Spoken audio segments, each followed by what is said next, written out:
Y vamos, yo soy un científico, yo tengo un laboratorio, estudio la actividad cerebral, la fisiología cerebral, y me invitaron a conocer a esta mujer Pachita y a sus operaciones. Y lo que yo vi ahí, en principio, contradecía todo concepto y todo conocimiento que yo tenía acerca de la realidad. Y a mí lo que me enseñó esto que vi, que yo fui testigo también de aquello, lo que me enseñó es que yo no puedo decir cuál es el límite de la capacidad humana. A partir de esa experiencia yo no me atrevo a decir el ser humano no puede hacer esto, o el cerebro tiene tal límite en su potencialidad, sino que parecería que estamos dentro de un continuo extensísimo y no conocemos cuáles son los extremos de este continuo. Ahora, los dos consejos. Los dos consejos. Venga. Uno es la risa. Uno es la risa. La risa es excelente, es una medida terapéutica extraordinaria. Inclusive hay una técnica de meditación taoísta en donde la persona, y es muy sencillo hacerlo, la persona se sienta y sonríe. Inténtenlo.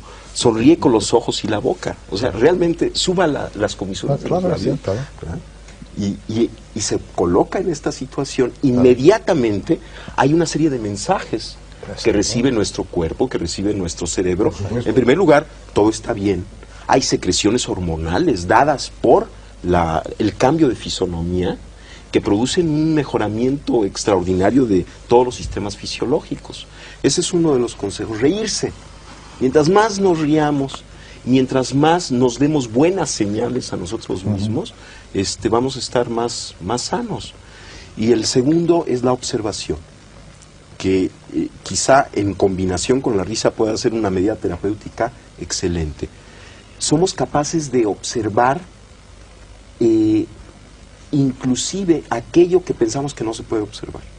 Por ejemplo, en principio pensamos que no podemos observar nuestra actividad cerebral, y sin embargo hay una técnica budista, el Vipassana, que enseña a una persona que la practica a observar su propia actividad cerebral. Y esta es una experiencia, sobre todo para un neurofisiólogo, extraordinaria, ¿no? El darse cuenta de que tiene un mecanismo de observación que le permite, por ejemplo, ver su propio cerebro. No solamente su propio cerebro, su actividad glandular, que le permite sentir su cuerpo parte por parte hasta lograr tener una imagen corporal unificada. Y lo que sabemos, y a partir de estas técnicas, es que el hecho de observar, por ejemplo, un tejido enfermo, un dolor, y observarlo con ecuanimidad, con calma, tiene un efecto de sanación. Entonces el segundo consejo. Es que estos personajes extraordinarios funcionan o parecen funcionar en una realidad que no tiene pasos intermedios, en donde no hay proceso. Por ejemplo, Pachita es uno de los casos más asombrosos que yo pude atestiguar. Yo trabajé con ella varios meses. Pachita venía un paciente a verla, por ejemplo, alguien que tenía un problema pulmonar, y entonces si ella decidía, de alguna manera podía percibir directamente lo que le sucedía al paciente y lo que el paciente requería para mejorar. Si el paciente necesitaba, ella hacía una operación en donde extraía los pulmones enfermos e injertaba pulmones sanos.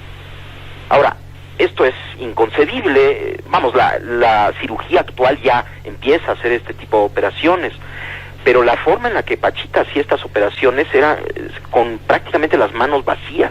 El único instrumento que utilizaba era un cuchillo de monte, muy burdo, muy grande, y además las operaciones eran realizadas en minutos. Era casi instantáneo, ¿no? Lo que se hacía. Y yo cada vez que veía esto y otras operaciones que están descritas en este libro que usted acaba de mencionar, me asombraba cada vez más de la inexistencia de pasos intermedios. Esto es, Pachita sacaba el pulmón enfermo, injertaba el otro pulmón y listo. De alguna manera todo quedaba arreglado, como si no hubiera necesidad de una serie de procesos que normalmente uno supone que deben de ocurrir para la interconexión de los órganos injertados. Y al preguntarle al Pachita qué pasaba, cómo es que hacía este portento, ella decía que el proceso simplemente ocurría así. No solamente operaciones de pulmón, sino de corazón, de cerebro, cosas verdaderamente extraordinarias, siempre tenían esta característica en donde parecería que Pachita estaba localizada como ser sentiente, como ser sensible, en un nivel de la realidad en donde lo que ella deseaba ocurría.